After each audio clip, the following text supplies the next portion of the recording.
return the man who your administration says was mistakenly Which one is that? deported? The man who was mistakenly deported to El Salvador? Well, let me ask Pam, would you answer that question? Sure, President. First and foremost, he was illegally in our country. He had been illegally in our country. And in 2019, two courts, an immigration court and an appellate immigration court, ruled that he was a member of MS-13 and he was illegally in our country. Right now, it was additional paperwork had needed to be done. That's up to El Salvador if they want to return him. That's not up to us. The Supreme Court ruled, President, that if, as El Salvador wants to return him, this is international matters, foreign affairs, if they wanted to return him, we would facilitate it, meaning provide a plane.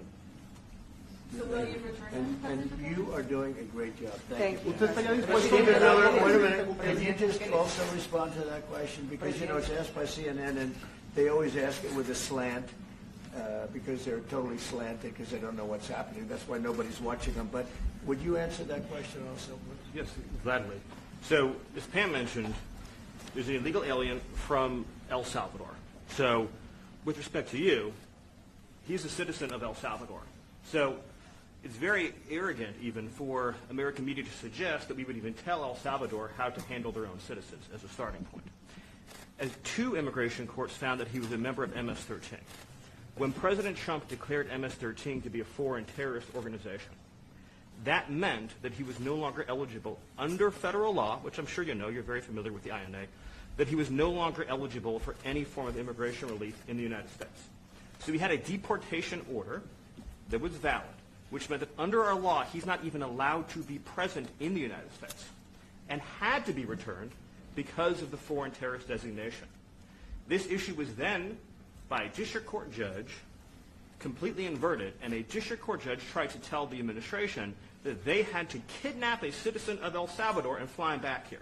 That issue was raised to the Supreme Court, and the Supreme Court said the district court order was unlawful, and its main components were reversed 9-0 unanimously, stating clearly that neither Secretary of State nor the President could be compelled by anybody to forcibly retrieve a citizen of El Salvador from El Salvador, who again is a member of MS-13, which, as I'm sure you understand, rapes little girls, murders women, murders children, is engaged in the most barbaric activities in the world, and I can promise you, if he was your neighbor, you would move right away.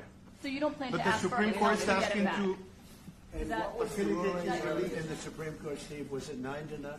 Yes, it was a 9-0 In our favor. in our favor against the district court ruling, saying that no district court has the power to compel the foreign policy function of the United States.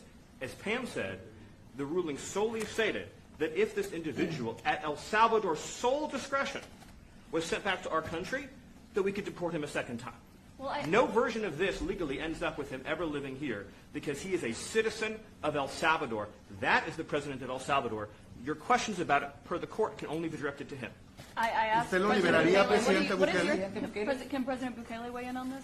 Do you plan to return him? Well, I suppose you're not suggesting that I smuggle a terrorist into the United States, right? It's always How can I smuggle? How can I return him to the United States? Like I smuggle him into the United States, or what do I do? Of course, I'm not going to do it.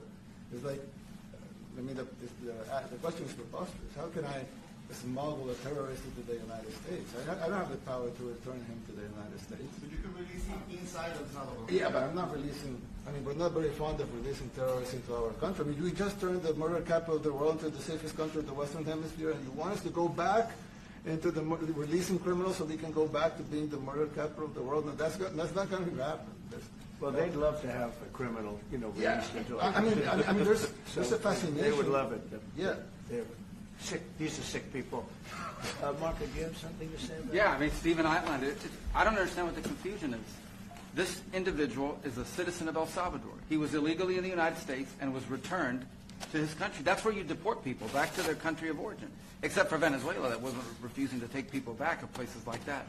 I can tell you this, Mr. President. No, the foreign policy of the United States is conducted by the President of the United States, not by a court. And no court in the United States has a right to conduct the foreign policy of the United States. It's that simple. End of story.